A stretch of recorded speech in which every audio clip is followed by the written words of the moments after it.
ವರ್ಷಗಳ ಕಾಲ ಆ ಕೇವಲ ಯುದ್ಧಭೂಮಿಯಲ್ಲಿ ಮತ್ತೆ ತುರ್ತು ಶಸ್ತ್ರಚಿಕಿತ್ಸೆಗಳಲ್ಲಿ ಅರಿವಳಿಕೆಯಾಗಿ ಅಂದ್ರೆ ಅನೆಸ್ಥೆಷಿಯಾ ಆಗಿ ಬಳಸ್ತಿದ್ದ ಒಂದು ಔಷಧ ಈಗ ಮನೋವೈದ್ಯಶಾಸ್ತ್ರದಲ್ಲಿ ಒಂದು ಅತಿದೊಡ್ಡ ಕ್ರಾಂತಿಯನ್ನೇ ಮಾಡ್ತಿದೆ.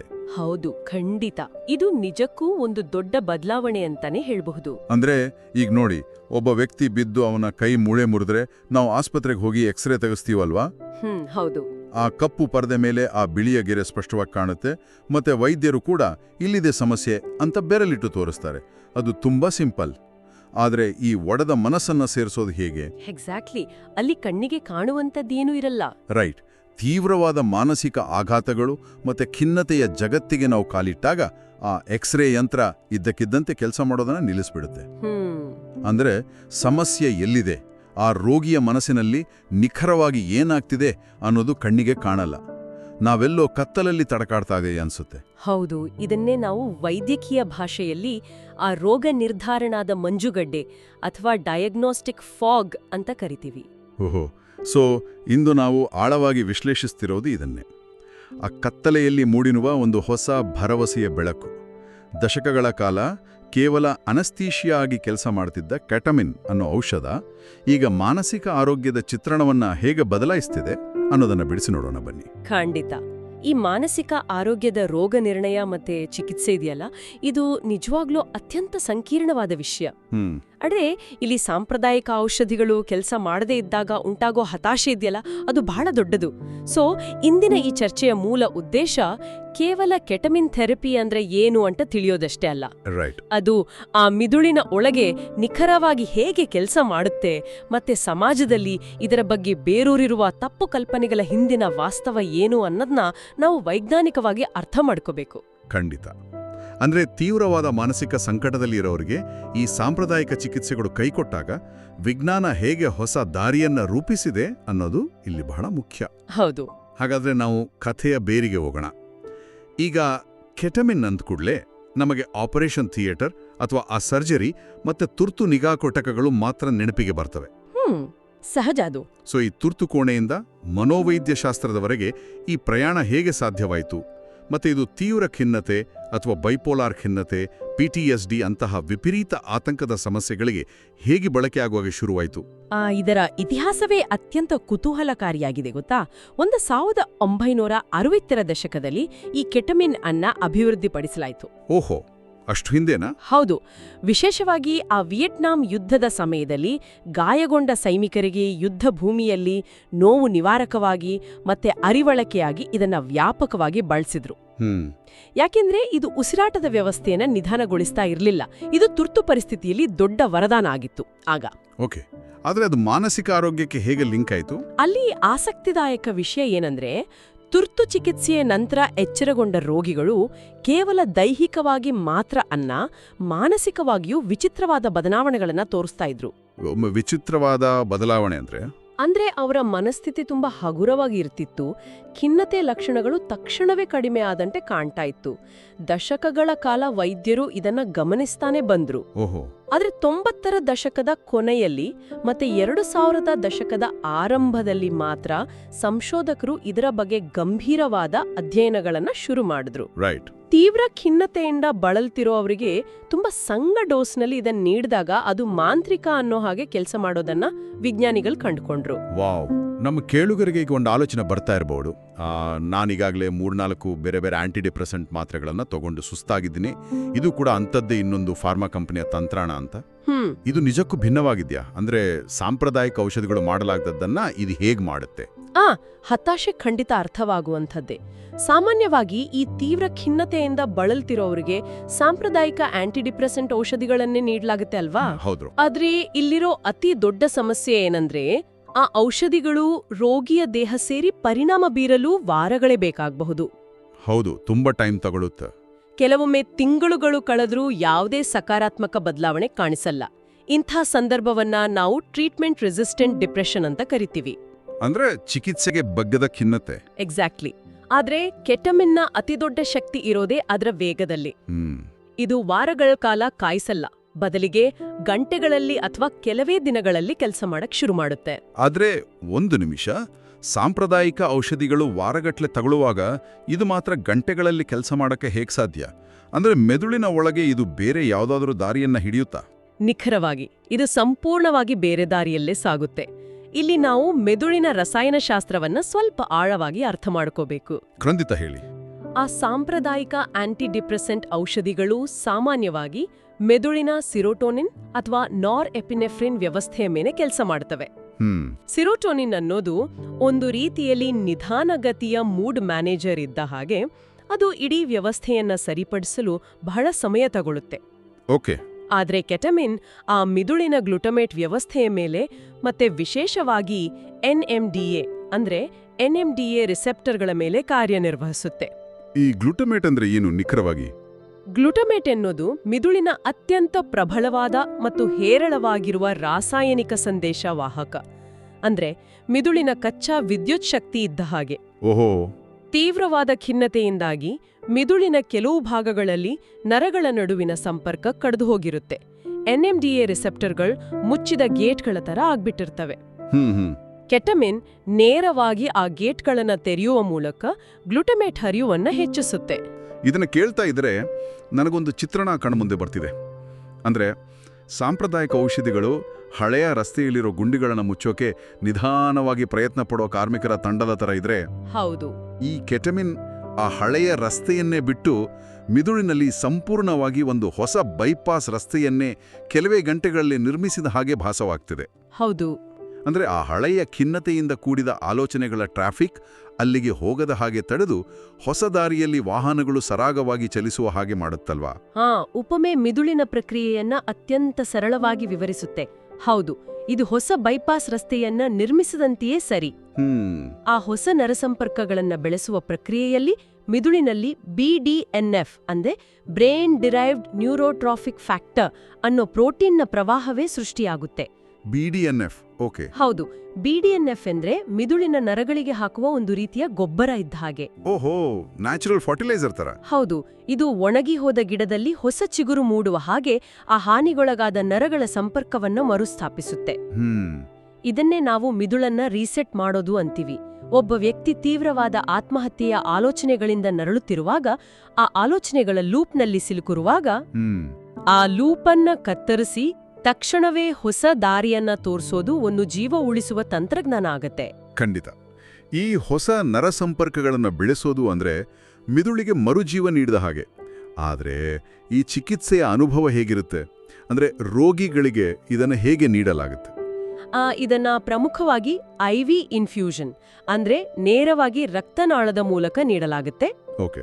ಇತ್ತೀಚೆಗೆ ಎಸ್ಕೆಟಾಮಿನ್ ಅನ್ನೋ ನ್ಯಾಸಲ್ ಸ್ಪ್ರೇ ಅಂದ್ರೆ ಮೂಗಿನ ಮೂಲಕ ಎಳೆದುಕೊಳ್ಳುವ ಔಷಧಿಗೂ ಅನುಮೋದನೆ ಸಿಕ್ಕಿದೆ. ಇನ್ನು ಕೆಲವು ಪ್ರಕರಣಗಳಲ್ಲಿ ಇಂಜೆಕ್ಷನ್ ಅಥವಾ ಓರಲ್ ರೂಪದಲ್ಲಿಯೂ ಕೂಡ ಕೊಡ್ತಾರೆ. ಓಹೋ, ಆ ಸಮಯದಲ್ಲಿ ಅವರ ಮನಸ್ಥಿತಿ ಹೇಗಿರುತ್ತೆ ಅನ್ನೋದರ ಬಗ್ಗೆ ನಮ್ಮ ಮೂಲಗಳಲ್ಲಿ ಸಾಕಷ್ಟು ವಿವರಗಳಿವೆ ಅಲ್ವಾ? ಹೌದು, ಚಿಕಿತ್ಸೆಯ ಸಮಯದಲ್ಲಿ ರೋಗಿಗಳು ಸಂಪೂರ್ಣವಾಗಿ ರಿಲ್ಯಾಕ್ಸ್ ಆಗ್ತಾರೆ. ಕೆಲವರು ಒಂದು ರೀತಿಯ ಕನಸಿನಂತಹ ಸ್ಥಿತಿಗೆ ಅಂದ್ರೆ ಡ್ರೀಮ್ ಲೈಕ್ ಸ್ಟೇಟ್ಗೆ ಜಾರಬಹುದು. ಕನಸಿನಂತಹ ಸ್ಥಿತಿ? ಹೌದು, ಅವರ ಸುತ್ತಮುತ್ತಲಿನ ಶಬ್ದಗಳು ಅಥವಾ ಬೆಳಕು ಸ್ವಲ್ಪ ಭಿನ್ನವಾಗಿ ಭಾಸವಾಗಬಹುದು, ತಲೆ ಹಗುರವಾದ ಹಾಗೆ ಅನಿಸಬಹುದು, ಅಥವಾ ಬಹಳ ವರ್ಷಗಳ ಭಾವನಾತ್ಮಕ ಬಿಡುಗಡೆಯನ್ನ ಅನುಭವಿಸಿ ಅವರು ಅಳುಲೂಬಹುದು. ಓಕೆ. ಇದನ್ನ ನಾವು ವೈದ್ಯಕೀಯ ಭಾಷೆಯಲ್ಲಿ ಮೈಲ್ಡ್ ಡಿಸೋಸಿಯೇಷನ್ ಅಂತ ಕರಿತೀವಿ. ಇದು ಚಿಕಿತ್ಸೆ ನಡೀತಿರುವ ಆ 45 ನಿಮಿಷದಿಂದ 1 ಗಂಟೆವರೆಗೆ ಮಾತ್ರ ಇರೋ ಅಲ್ಪಾವಧಿಯ ಅನುಭವ ಅಷ್ಟೇ. ಒಂದು ಕ್ಷಣ, ಇಲ್ಲಿ ನಾನು ಸ್ವಲ್ಪ ವಿರೋಧ ವ್ಯಕ್ತಪಡಿಸಬೇಕಾಗತ್ತೆ. ಖಂಡಿತ, ಹೇಳಿ. ಚಿಕಿತ್ಸೆಯ ಸಮಯದಲ್ಲಿ ಕನಸಿನಂತಹ ಸ್ಥಿತಿ ಅಥವಾ ಡಿಸೋಸಿಯೇಷನ್ ಇರುತ್ತೆ ಅಂತೀರಾ? ಇದು ಅಪಾಯಕಾರಿ ಅಲ್ವಾ? ಅಂದ್ರೆ ಮಿದುಳಿನ ಮೇಲೆ ಮತ್ತೆ ವಾಸ್ತವದ ಮೇಲೆ ನಿಯಂತ್ರಣ ಕಳ್ಕೊಳ್ಳೋದು ಚಿಕಿತ್ಸೆ ಹೇಗಾಗತ್ತೆ? ಇದು ಕೇಳೋಕೆ ಸ್ವಲ್ಪ ಭಯ ಹುಟ್ಟಿಸುವಂಥದ್ದೇ. ಮಿದುಳಿನ ರೀಸೆಟ್ ಮಾಡೋದು ಅಂದ್ರೆ ನಾವು ಲ್ಯಾಪ್ಟಾಪ್ ರೀಸೆಟ್ ಮಾಡಿದಷ್ಟು ಸುಲಭ ಅಲ್ವಲ್ಲ? ಆ ಭಯ ಸಹಜವಾದದ್ದೇ. ಆದರೆ ಇಲ್ಲಿ ನಡೆಯೋದೇ ಬೇರೆ. ಡಿಸೋಸಿಯೇಷನ್ ಎಂದರೆ ರೋಗಿಯು ಪ್ರಜ್ಞೆ ಕಳ್ಕೊಳ್ಳೋದಲ್ಲ ಅಥವಾ ಕೋಮಗೆ ಜಾರೋದಲ್ಲ. ಓಹೋ, ಮತ್ತೆ ಹೇಗಿರುತ್ತೆ? ಇದು ಜಾಗೃತಾವಸ್ಥೆಯಲ್ಲೇ ಇರೋ ಒಂದು ರೀತಿಯ ಆಳವಾದ ಧ್ಯಾನದ ಸ್ಥಿತಿ ಇದ್ದಾಗೆ. ಅಚ್ಚಾ. ತಾತ್ಕಾಲಿಕವಾಗಿ ತಮ್ಮ ಆ ದೈನಂದಿನ ಚಿಂತೆಗಳಿಂದ ಮತ್ತೆ ನೋವಿನಿಂದ ಅವರು ಕಡಿತಗೊಳ್ತಾರೆ. ಈ ಕಡಿತವೇ ಆ ಮಿದುಳಿಗೆ ಹೊಸ ರಸ್ತೆಯನ್ನ ನಿರ್ಮಿಸಲು ಬೇಕಾದ ವಿಶ್ರಾಂತಿಯನ್ನ ನೀಡುತ್ತೆ. ಅರ್ಥ ಆಯ್ತು. ಇನ್ನೂ ಸುರಕ್ಷತೆಯ ವಿಚಾರಕ್ಕೆ ಬಂದ್ರೆ, ಈ ಚಿಕಿತ್ಸೆಯನ್ನ ರೋಗಿಗಳಿಗೆ ಮನೆಯಲ್ಲಿ ತಗೊಳ್ಳೋಕೆ ಬಿಡೋದೇ ಇಲ್ಲ. ಇದು ಸಂಪೂರ್ಣವಾಗಿ ಕಟ್ಟುನಿಟ್ಟಿನ ವೈದ್ಯಕೀಯ ನಿಗಾದಲ್ಲಿ ಕ್ಲಿನಿಕ್ ಅಥವಾ ಆಸ್ಪತ್ರೆಯ ವಾತಾವರಣದಲ್ಲಿ ಮಾತ್ರ ನಡೆಯುತ್ತೆ. ಓಕೆ. ಚಿಕಿತ್ಸೆಯು ನಡೀತಿರುವಾಗ ವೈದ್ಯಕೀಯ ತಂಡ ರೋಗಿಯ ರಕ್ತದೊತ್ತಡ, ನಾಡಿಮಿಡಿತ ಮತ್ತೆ ಆಮ್ಲಜನಕದ ಮಟ್ಟವನ್ನ ಮಾನಿಟರ್ಗಳ ಮೂಲಕ ನಿರಂತರವಾಗಿ ಗಮನಿಸ್ತಾನೇ ಇರುತ್ತೆ. ಅಂದ್ರೆ ಸೆಲ್ಫ್ ಮೆಡಿಕೇಶನ್ ಅಥವಾ ತಾವೇ ತಗೊಳ್ಳೋ ಹಾಗಿಲ್ಲ? ಖಂಡಿತ ಇಲ್ಲ. ಮತ್ತೆ ಚಿಕಿತ್ಸೆಯ ನಂತರ ರೋಗಿಗಳಿಗೆ ತಕ್ಷಣವೇ ವಾಹನ ಚಾಲಾಯಿಸದಂತೆ ಕಟ್ಟುನಿಟ್ಟಿನ ಸೂಚನೆಯನ್ನು ಕೂಡ ನೀಡಲಾಗುತ್ತೆ. ಅಂದ್ರೆ ಮಿದುಳಿನ ಮೇಲೆ ಇಷ್ಟೊಂದು ಪ್ರಬಲವಾದ ಪ್ರಭಾವ ಬೀರುವ ಈ ಚಿಕಿತ್ಸೆ ಎಲ್ರಿಗೂ ಸೂಕ್ತನಾ? ಈಗ ಯಾರು ಬೇಕಾದರೂ ಆಸ್ಪತ್ರೆಗೆ ಹೋಗಿ ನನಗೆ ಖಿನ್ನತೆ ಇದೆ, ಆ ಬೈಪಾಸ್ ರಸ್ತೆ ನಿರ್ಮಿಸುವ ಕೆಟಮಿನ್ ಕೊಡಿ ಅಂತ ಕೇಳಬಹುದಾ? ಖಂಡಿತ ಇಲ್ಲ. ವೈದ್ಯಕೀಯ ಜಗತ್ತಿನಲ್ಲಿ ಇದು ಒಂದು ಅಂತಿಮ ಅಸ್ತ್ರ ಇದ್ದ ಹಾಗೆ. ಕೆಟಮಿನ್ ಚಿಕಿತ್ಸೆಯನ್ನ ಕೇವಲ ತೀವ್ರವಾದ ಖಿನ್ನತೆ ಇರೋರಿಗೆ, ಪದೇ ಪದೇ ಆತ್ಮಹತ್ಯೆಯ ಆಲೋಚನೆಗಳು ಬರ್ತಿರೋರಿಗೆ ಮತ್ತೆ ಮುಖ್ಯವಾಗಿ ಇತರ ಯಾವುದೇ ಸಾಂಪ್ರದಾಯಿಕ ಔಷಧಿಗಳಿಗೆ ಸ್ಪಂದಿಸದ ರೋಗಿಗಳಿಗೆ ಮಾತ್ರ ಪರಿಗಣಿಸಲಾಗುತ್ತೆ. ಓಕೆ, ಅಂದ್ರೆ ಲಾಸ್ಟ್ ರಿಸಾರ್ಟ್ ತರನಾ? ಹೌದು. ಚಿಕಿತ್ಸೆ ನೀಡುವ ಮುನ್ನ ವೈದ್ಯರು ರೋಗಿಯ ಸಂಪೂರ್ಣ ಇತಿಹಾಸವನ್ನ ಜರಡಿ ಹಿಡಿತಾರೆ. ಅವರ ಹೃದಯದ ಸ್ಥಿತಿ ಹೇಗಿದೆ, ರಕ್ತದೊತ್ತಡದ ಸಮಸ್ಯೆಗಳಿವೆಯಾ ಅಂತ ನೋಡ್ತಾರೆ. ಮತ್ತೆ ಬಹಳ ಮುಖ್ಯವಾಗಿ ಹಿಂದೆ ಯಾವುದಾದರೂ ಮಾದಕ ವಸ್ತುವಿನ ಬಳಕೆಯ ಇತಿಹಾಸ ಇದೆಯಾ ಅನ್ನೋದನ್ನೆಲ್ಲ ಕಟ್ಟುನಿಟ್ಟಾಗಿ ಪರೀಕ್ಷಿಸ್ತಾರೆ. ಹೌದಾ? ಹೌದು. ಸ್ಕಿಜೋಫ್ರೇನಿಯಾದಂತಹ ಕೆಲವು ಮಾನಸಿಕ ಕಾಯಿಲೆಗಳಿರೋರಿಗೆ ಇದನ್ನ ನೀಡೋದಿಲ್ಲ. ಯಾಕೆಂದ್ರೆ ಅದು ಅವರ ರೋಗ ಲಕ್ಷಣಗಳನ್ನ ಇನ್ನಷ್ಟು ಉಲ್ಬಣಗೊಳಿಸಬಹುದು. ನೀವು ಸುರಕ್ಷಿತ ಮತ್ತೆ ಕಟ್ಟುನಿಟ್ಟಿನ ನಿಗಾ ಅಂದಿದ್ರಿ. ಆದರೆ ಇಷ್ಟೊಂದು ಪ್ರಬಲವಾಗಿ ಮೆದುಳನ್ನ ಬದಲಾಯಿಸುವ, ತ್ವರಿತವಾಗಿ ಹೊಸ ನರಸಂಪರ್ಕಗಳನ್ನ ಬೆಳೆಸುವ ಔಷಧಿಗೆ ನಾವು ಬೆಲೆ ತೆರಲೇಬೇಕಲ್ವಾ? ಖಂಡಿತ. ಪ್ರಕೃತಿಯ ನಿಯಮದಂತೆ ಯಾವುದೋ ಸಂಪೂರ್ಣವಾಗಿ ಅಡ್ಡಪರಿಣಾಮಗಳಿಲ್ಲದೆ ಬರೋದಿಲ್ಲ. ಇದರ ನೈಜ ಅಡ್ಡಪರಿಣಾಮಗಳು ಎಷ್ಟರ ಮಟ್ಟಿಗೆ ಇರ್ತವೆ? ಹೌದು, ಬೆಲೆ ತೆರಬೇಕಾಗುತ್ತೆ. ಆದ್ರೆ ಆ ಬೆಲೆ ವೈದ್ಯಕೀಯ ನಿಯಂತ್ರಣದಲ್ಲಿ ಇರುತ್ತೆ. ಚಿಕಿತ್ಸೆ ಪಡೆದ ತಕ್ಷಣ ಕೆಲವು ಅಲ್ಪಾವಧಿಯ ಅಡ್ಡಪರಿಣಾಮಗಳು ಸಾಮಾನ್ಯ. ಅಂದ್ರೆ ಯಾವ ತರದ ಸೈಡ್ ಎಫೆಕ್ಟ್ಸ್? ಅವಾಕರಿಕೆ, ತಲೆ ತಿರುಗುವಿಕೆ ಮತ್ತೆ ರಕ್ತದೊತ್ತಡದಲ್ಲಿ ತಾತ್ಕಾಲಿಕ ಹೆಚ್ಚಳ, ಅತಿಯಾದ ನಿದ್ರೆ ಮತ್ತೆ ತಲೆನೋವು ಕಾಣಿಸ್ಕೋಬಹುದು. ನಾವು ಮೊದಲೇ ಮಾತಾಡಿದ ಆ ಡಿಸೋಸಿಯೇಷನ್ ಅನುಭವ ಕೆಲವರಿಗೆ ಅಹಿತಕರ ಅಂತ ಅನಿಸಬಹುದು. ಆದ್ರೆ ಇವೆಲ್ಲವೂ ಕೇವಲ ಚಿಕಿತ್ಸೆಯ ಸಮಯದಲ್ಲಿ ಮತ್ತೆ ಆ ದಿನ ಮಾತ್ರ ಇರೋವಂಥವು. ಆದ್ರೆ ನಿಜವಾದ ಮತ್ತು ಭಯಾನಕ ಅಪಾಯ ಇರೋದು ಈ ಔಷಧಿಯ ದುರ್ಬಳಕೆಯಲ್ಲಿ. ದುರ್ಬಳಕೆ ಅಂದ್ರೆ ಹೇಗೆ? ಅಂದ್ರೆ ಸ್ವಯಂ ಚಿಕಿತ್ಸೆಯಲ್ಲಿ ಅಥವಾ ಬೀದಿಗಳಲ್ಲಿ ಸಿಗೋ ಅಕ್ರಮ ಔಷಧಿಯ ಬಳಕೆಯಲ್ಲಿ. ವೈದ್ಯಕೀಯ ಮೇಲ್ವಿಚಾರಣೆ ಇಲ್ಲದೆ ದೀರ್ಘಕಾಲ ಬಳಸಿದ್ರೆ ಅದು ಮೂತ್ರಕೋಶದ ತೀವ್ರವಾದ ಸಮಸ್ಯೆಗಳನ್ನ ತಂದೊಡ್ಡಬಹುದು. ಓಹೋ. ಅಂದ್ರೆ ಮೂತ್ರ ವಿಸರ್ಜನೆ ಅತ್ಯಂತ ನೋವಿನಿಂದ ಕೂಡಿರುತ್ತೆ. ಜೊತೆಗೆ ಜ್ಞಾಪಕ ಶಕ್ತಿ ಕುಂದುವುದು ಮತ್ತೆ ಈ ಔಷಧಿಗೆ ಸಂಪೂರ್ಣವಾಗಿ ಅವಲಂಬಿತರಾಗುವ ಅಪಾಯ ಇರುತ್ತೆ. ಅಂದ್ರೆ ನಿಯಂತ್ರಣ ತಪ್ಪಿದ್ರೆ ಇದು ಜೀವಿತಾವಧಿಯ ಸಮಸ್ಯೆನೇ ಆಗಬಹುದು. ಖಂಡಿತ. ಒಂದ್ ರೀತಿ ಹೇಳ್ಬೇಕು ಅಂದ್ರೆ ಪ್ರಬಲವಾದ ಔಷಧಿಗಳು ಒಂದು ಬೆಂಕಿ ಇದ್ದ ಹಾಗೆ. ಹೌದು. ಆ ಬೆಂಕಿ ಒಲೆಯಲ್ಲಿದ್ರೆ ನಾವು ಅಡಿಗೆ ಮಾಡಬಹುದು. ಆದರೆ ನಿಯಂತ್ರಣ ತಪ್ಪಿದ್ರೆ ಅದೇ ಬೆಂಕಿ ಮನೆ ಸುಡಬಹುದು. ವೈದ್ಯರ ಮೇಲ್ವಿಚಾರಣೆಯಲ್ಲಿ ಅತ್ಯಂತ ಮುಖ್ಯ ಅಲ್ವಾ? 100% ಸತ್ಯ.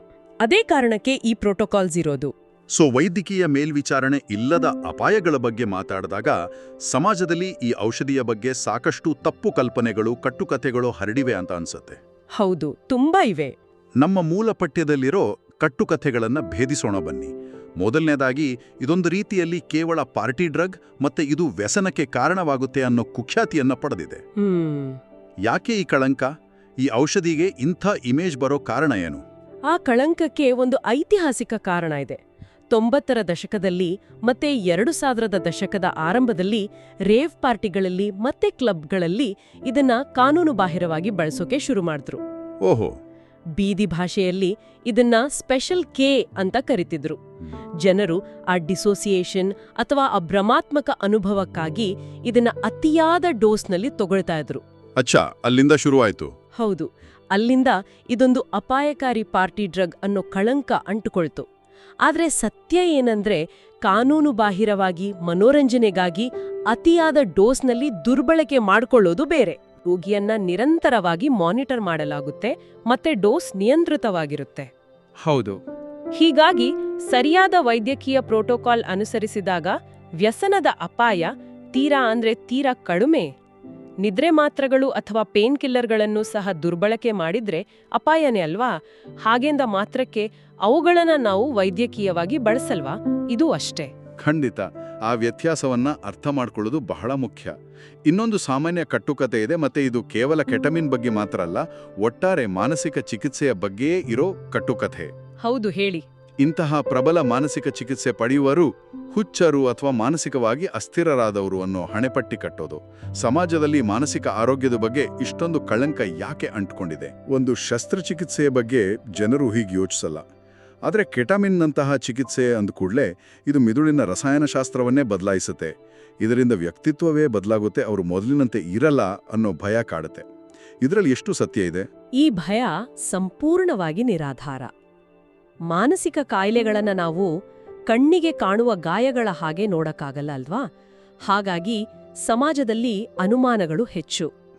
ಆದರೆ ವೈಜ್ಞಾನಿಕ ಸತ್ಯ ಏನಂದ್ರೆ, ಮಾನಸಿಕ ಕಾಯಿಲೆಗಳು ಮಧುಮೇಹ ಅಥವಾ ಅಸ್ಥಮ ಅಥವಾ ರಕ್ತದೊತ್ತಡದಂತೆಯೇ ನೈಜವಾದ ವೈದ್ಯಕೀಯ ಸಮಸ್ಯೆಗಳು. ಮಧುಮೇಹಕ್ಕೆ ಇನ್ಸುಲಿನ್ ತಗೊಳ್ಳೋರನ್ನ ಸಮಾಜ ಹುಚ್ಚರು ಅನ್ನೋತಾ? ಇಲ್ಲ ತಾನೆ? ಅದೇ ರೀತಿ ಖಿನ್ನತೆ ಅಥವಾ ಆತ್ಮಹತ್ಯೆಯ ಆಲೋಚನೆಗಳಿಗೆ ಚಿಕಿತ್ಸೆ ಪಡೆಯೋಕೆ ಮುಂದಾಗೋದು ಶಕ್ತಿ ಮತ್ತೆ ಜವಾಬ್ದಾರಿಯ ಸಂಕೇತವೇ ಹೊರತು ಅದು ದೌರ್ಬಲ್ಯ ಅಲ್ಲ. ಖಂಡಿತ. ಆದರೆ ಆ ವ್ಯಕ್ತಿತ್ವ ಬದಲಾಗುವ ಭಯದ ಬಗ್ಗೆ ಏನ್ ಹೇಳ್ತೀರಾ? ಆ ಬಗ್ಗೆ ಹೇಳೋದಾದ್ರೆ, ಕೆಟಮಿನ್ ವ್ಯಕ್ತಿತ್ವವನ್ನ ಅಳಿಸಿ ಹಾಕುವುದಿಲ್ಲ ಅಥವಾ ಮನಸ್ಸನ್ನ ನಿಯಂತ್ರಿಸೋದಿಲ್ಲ. ಖಿನ್ನತೆ ಅನ್ನೋದು ಒಂದು ದಟ್ಟವಾದ ಮಂಜು ಇದ್ದ ಹಾಗೆ, ಅದು ರೋಗಿಯ ನೈಜ ವ್ಯಕ್ತಿತ್ವವನ್ನ ಮುಚ್ಚಿ ಹಾಕಿರುತ್ತೆ. ಓಹೋ, ಅಂದ್ರೆ ಖಿನ್ನತೆನೇ ಅವರ ರಿಯಲ್ ಕ್ಯಾರೆಕ್ಟರ್ನ ಹೈಡ್ ಮಾಡಿರುತ್ತೆ. ಹೌದು, ಎಕ್ಸಾಕ್ಟ್ಲಿ. ಕೆಟಮಿನ್ ಆ ಮಂಜನ್ನ ಕರಗಿಸುತ್ತೆ. ಅದು ತೀವ್ರವಾದ ದುಃಖ, ನಿರಾಶೆ ಮತ್ತು ಆತ್ಮಹತ್ಯೆಯ ಆಲೋಚನೆಗಳನ್ನ ದೂರ ಮಾಡಿ ರೋಗಿಗಳು ತಮ್ಮ ಸಹಜ ಸಂತೋಷದಾಯಕ ನೈಜ ವ್ಯಕ್ತಿತ್ವಕ್ಕೆ ಮರಳಲು ಸಹಾಯ ಮಾಡುತ್ತೆ. ಚಿಕಿತ್ಸೆಯ ನಂತರ ಅವರು ಹೆಚ್ಚು ಕ್ರಿಯಾಶೀಲರಾಗ್ತಾರೆ, ತಮ್ಮ ಹಳೆ ಆಸಕ್ತಿಗಳನ್ನ ಮರಳಿ ಪಡಿತಾರೆ. ಅಂದ್ರೆ ಇದು ರೋಗಿಯನ್ನ ಕಳೆದು ಹೋದ ಅವರದೇ ನೈಜ ವ್ಯಕ್ತಿತ್ವಕ್ಕೆ ಮರಳಿ ಕರೆತರುತ್ತೆ, ಕೃತಕವಾದ ವ್ಯಕ್ತಿತ್ವವನ್ನ ಸೃಷ್ಟಿ ಮಾಡಲ್ಲ. ಹೌದು, ಖಂಡಿತ. ಮತ್ತೆ ಕೆಲವರು ಸಾಂಪ್ರದಾಯಿಕ ಆಂಟಿ ಡಿಪ್ರೆಷನ್ಸ್ ಕೆಲಸ ಮಾಡದಿದ್ರೆ ಇನ್ನೂ ಮುಗೀತು, ನಮ್ಮ ಸಮಸ್ಯೆಗೆ ಬೇರೆ ದಾರಿಯೇ ಇಲ್ಲ, ಈ ಹೊಸ ಚಿಕಿತ್ಸೆಗಳೆಲ್ಲ ಅಸುರಕ್ಷಿತ ಅಂತ ಕಂಗೆಡ್ತಾರಲ್ವಾ? ಅದು ಸಂಪೂರ್ಣ ತಪ್ಪು ಕಲ್ಪನೆ. ಖಂಡಿತ ಭರವಸೆ ಇದೆ. ವಿಜ್ಞಾನ ಇಂದು ಸಾಕಷ್ಟು ಮುಂದುವರೆದಿದೆ. ಸಾಂಪ್ರದಾಯಿಕ ಔಷಧಿಗಳು ವಿಫಲವಾದ್ರೆ ಜಗತ್ತು ಮುಗೀತು ಅಂತ ಅರ್ಥ ಅಲ್ಲ. ಸೈಕೋಥೆರಪಿ, ಜೀವನ ಶೈಲಿ ಬದಲಾವಣೆ, TMSನಂತಹ ಬ್ರೈನ್ ಸ್ಟಿಮ್ಯುಲೇಷನ್ ಥೆರಪಿ ಮತ್ತೆ ಈಗ ಕೆಟಮಿನ್ನಂತಹ ಅತ್ಯಾಧುನಿಕ ಆಯ್ಕೆಗಳಿವೆ. ಸಾಕಷ್ಟು ರೋಗಿಗಳು ಆಂಟಿ ಡಿಪ್ರೆಸೆನ್ಸ್ಗೆ ಸ್ಪಂದಿಸದೇ ಇದ್ರೂ ಕೆಟಮಿನ್ ಮೂಲಕ ಹೊಸ ಜೀವನ ಕಂಡುಕೊಂಡಿದ್ದಾರೆ. ತರಬೇತಿ ಪಡೆದ ವೃತ್ತಿಪರರ ಉಪಸ್ಥಿತಿಯಲ್ಲಿ ಸರಿಯಾದ ವೈದ್ಯಕೀಯ ವಾತಾವರಣದಲ್ಲಿ ಕೆಟಮಿನ್ ಥೆರಪಿ ಅತ್ಯಂತ ಸುರಕ್ಷಿತ. ಅಸುರಕ್ಷಿತತೆ ಇರೋದು ಕೇವಲ ಬೀದಿಯಲ್ಲಿ ಸಿಗೋ ಕಾನೂನುಬಾಹಿರ ಬಳಕೆಯಲ್ಲಿ ಮಾತ್ರ ಅನ್ನೋದನ್ನ ನಾವು ಮತ್ತೆ ಮತ್ತೆ ನೆನಪಿನಲ್ಲಿ ಇಟ್ಕೋಬೇಕು. ಹಾಗಾದ್ರೆ ಈ ಸಂಪೂರ್ಣ ಆಳವಾದ ವಿಶ್ಲೇಷಣೆಯಿಂದ ನಾವು ಪಡೆದ ಅತಿದೊಡ್ಡ ಪಾಠ ಏನು ಅಂದ್ರೆ, ಮಾನಸಿಕ ಕಾಯಿಲೆಗಳು ನೈಜವಾದ ವೈದ್ಯಕೀಯ ಸಮಸ್ಯೆಗಳು. ಖಂಡಿತ. ಅವುಗಳಿಗೆ ವೈಜ್ಞಾನಿಕ ಮತ್ತೆ ಕರುಣಾಮಯಿ ಚಿಕಿತ್ಸೆಯ ಅಗತ್ಯವಿದೆ. ಖಿನ್ನತೆ, ಆತಂಕ ಅಥವಾ ಆತ್ಮಹತ್ಯೆಯ ಆಲೋಚನೆಗಳಿಂದ ಯಾರೊಬ್ಬರೂ ಮೌನವಾಗಿ ನರಳಬಾರದು. ಹೌದು, ಯಾರೂ ನರಳಬಾರದು. ಸಮಾಜದ ಕಳಂಕಕ್ಕೆ ಹೆದರಿ ತಮ್ಮೊಳಗೆ ಕೊರಗಬಾರದು. ವಿಜ್ಞಾನ ಬೆಳೆದಿದೆ ಮತ್ತೆ ಆರಂಭಿಕ ಹಂತದಲ್ಲೇ ಸರಿಯಾದ ವೈದ್ಯಕೀಯ ಸಲಹೆ ಪಡೆಯೋದು ಖಂಡಿತವಾಗಿಯೂ ಜೀವಗಳನ್ನ ಉಳಿಸುತ್ತೆ. ನೀವ್ ಹೇಳಿದ್ದು ಅಕ್ಷರಶಃ ಸತ್ಯ. ಮಾನಸಿಕ ಆರೋಗ್ಯದಲ್ಲಿ ಭರವಸೆ ಯಾವತ್ತೂ ಕಳೆದು ಹೋಗೋದಿಲ್ಲ. ಯಾರಿಗಾದ್ರೂ ಈ ರೀತಿಯ ನಿರಂತರ ದುಃಖ, ಭರವಸೆ ಕಳ್ಕೊಂಡ ಭಾವನೆ, ನಿದ್ರಾಹೀನತೆ ಅಥವಾ ತೀವ್ರ ಆತಂಕ ಇದ್ರೆ ಅವರು ತಕ್ಷಣವೇ ತಜ್ಞರನ್ನ ಸಂಪರ್ಕಿಸುವುದು ಅತ್ಯಗತ್ಯ. ಖಂಡಿತ. ಮಾನಸಿಕ ಆರೋಗ್ಯದ ಬೆಂಬಲ, ಮೌಲ್ಯಮಾಪನ ಮತ್ತೆ ಮಾರ್ಗದರ್ಶನಕ್ಕಾಗಿ ನಮ್ಮ ಮೂಲ ಪಠ್ಯದಲ್ಲಿ ನಿರ್ದಿಷ್ಟವಾಗಿ ಉಲ್ಲೇಖಿಸಿರೋ ಹಾಗೆ ಆ ಗೋಕಾಕಿನ ಸಮರ್ಥ್ ನ್ಯೂರೋಸೈಕಿಯಾಟ್ರಿ ಆಸ್ಪತ್ರೆಯ ಡಾಕ್ಟರ್ ಶ್ರೇಯಸ್ ಪಾಟೀಲ್ ಅವರನ್ನ ಸಂಪರ್ಕಿಸಬಹುದು. ಡಾಕ್ಟರ್ ಶ್ರೇಯಸ್ ಪಾಟೀಲ್. ಹೌದು, ಅವರು MBBS ಮತ್ತೆ MD ಸೈಕಿಯಾಟ್ರಿ ಮುಗಿಸಿದ ಪರಿಣಿತರು. ಯಾವುದೇ ಮಾನಸಿಕ ಆರೋಗ್ಯ ಚಿಕಿತ್ಸೆಯನ್ನ, ವಿಶೇಷವಾಗಿ ಇಂತಹ ಅತ್ಯಾಧುನಿಕ ಚಿಕಿತ್ಸೆಗಳನ್ನ ಕಡ್ಡಾಯವಾಗಿ ಅರ್ಹ ವೈದ್ಯರ ಮಾರ್ಗದರ್ಶನದಲ್ಲೇ ಪಡಿಬೇಕು ಅನ್ನೋದನ್ನ ನಾವಿಲ್ಲಿ ಒತ್ತಿ ಹೇಳಲೇಬೇಕು. ಇದು ನಿಜಕ್ಕೂ ಕಣ್ಣು ತೆರೆಸುವಂತ ಮಾಹಿತಿಯಾಗಿದೆ. ಒಂದು ಕಾಲದಲ್ಲಿ ಯುದ್ಧ ಭೂಮಿಯಲ್ಲಿ ನೋವು ಮರೆಸುತ್ತಿದ್ದ ಔಷಧ ಇಂದು ಮನಸ್ಸಿನ ಗಾಯಗಳನ್ನು ಗುಣಪಡಿಸ್ತಿದೆ. ಹೌದು. ಈಗ ನಾವು ಈ ಅದ್ಭುತವಾದ ಆಳವಾದ ವಿಶ್ಲೇಷಣೆಯ ಕೊನೆಯ ಘಟ್ಟಕ್ಕೆ ಬಂದಿದ್ದೀವಿ. ಈ ಚರ್ಚೆಯನ್ನ ಮುಕ್ತಾಯಗೊಳಿಸುವ ಮುನ್ನ ಒಂದು ಆಳವಾದ ಯೋಚನೆಯನ್ನ ಕೇಳುಗಲಿಗೆ ಬಿಟ್ಟೋಗಕ್ಕೆ ಇಷ್ಟಪಡ್ತೀನಿ. ಖಂಡಿತ, ಹೇಳಿ. ಕೆಟಮಿನ್ನಂತಹ ಚಿಕಿತ್ಸೆಗಳು ಮಿದುಳಿನಲ್ಲಿ ಹಾನಿಗೊಳಗಾದ ನರಸಂಪರ್ಕಗಳನ್ನು ಮರುಜೋಡಿಸಿ ಸಂಪೂರ್ಣವಾಗಿ ಹೊಸ ಬೈಪಾಸ್ ರಸ್ತೆಗಳನ್ನು ಬೆಳೆಸುವ ಸಾಮರ್ಥ್ಯವನ್ನು, ಅಂದರೆ ವಿಜ್ಞಾನದ ಭಾಷೆಯಲ್ಲಿ ನ್ಯೂರೋಪ್ಲಾಸ್ಟಿಸಿಟಿಯನ್ನು ಸಾಬೀತುಪಡಿಸುತ್ತವೆ ಎಂದಾದರೆ, ಭವಿಷ್ಯದಲ್ಲಿ ನಾವು ನಮ್ಮ ಅತ್ಯಂತ ಆಳವಾದ ಬಾಲ್ಯದಿಂದ ಕಾಡುತ್ತಿರುವ ಮಾನಸಿಕ ಆಘಾತಗಳನ್ನು ಸಂಪೂರ್ಣವಾಗಿ ಅಳಿಸಿಹಾಕಿ ನಮ್ಮ ಮಿದುಳನ್ನ ಒಂದು ಸೂಪರ್ ಕಂಪ್ಯೂಟರ್ನಂತೆ ಸಂಪೂರ್ಣವಾಗಿ ಮರು ಹೊಂದಿಸುವ, ಅಂದರೆ ರೀಪ್ರೋಗ್ರಾಮ್ ಮಾಡುವ ತಂತ್ರಜ್ಞಾನವನ್ನು ನೋಡಬಹುದೇ? ವಾವ್, ಇದೊಂದು ಅದ್ಭುತವಾದ ಆಲೋಚನೆ ಅಲ್ವಾ? ಮಿದುಳು ಕೇವಲ ಒಂದು ನಿರ್ಜೀವ ಅಂಗವಷ್ಟೇ ಅಲ್ಲ, ಬದಲಾಗಲು ಸಾಧ್ಯವೇ ಇಲ್ಲ ಎನ್ನುವ ಕಲ್ಲಿನ ಶಾಸನವೂ ಅಲ್ಲ. ಅದೊಂದು ನಿರಂತರವಾಗಿ ಬದಲಾಗಬಲ್ಲ, ಹೊಸದನ್ನ ಕಲಿಯಬಲ್ಲ ಮತ್ತೆ ತನ್ನನ್ನು ತಾನೇ ಗುಣಪಡಿಸಿಕೊಳ್ಳಬಲ್ಲ ಅದ್ಭುತ ಜಾಲ. ಖಂಡಿತ. ಆರಂಭದಲ್ಲಿ ನಾವು ಮಾತಾಡಿದ ಆ ಎಕ್ಸ್ರೇ ಯಂತ್ರ ಕೇವಲ ಮುರಿದ ಮೂಳೆಯನ್ನ ಮಾತ್ರ ತೋರಿಸಬಹುದು. ಆದರೆ ಮಿದುಳಿನ ಈ ಹೊಸ ವಿಜ್ಞಾನ ಮುರಿದು ಹೋದ ಮನಸ್ಸುಗಳನ್ನ, ಕಳೆದು ಹೋದ ಭರವಸೆಗಳನ್ನ ಹೇಗೆ ಮರುಜೋಡಿಸಬಹುದು ಎನ್ನುವ ವಿಸ್ಮಯವನ್ನ ತೋರಿಸ್ತಿದೆ. ಹೌದು, ಭರವಸೆ ಯಾವತ್ತೂ ಇದೆ. ಇದನ್ನೇ ಯೋಚಿಸ್ತಾ ಇರಿ. ಆ ಕತ್ತಲೆಯ ಕೊನೆಯಲ್ಲಿ ಖಂಡಿತ ಬೆಳಕಿದೆ.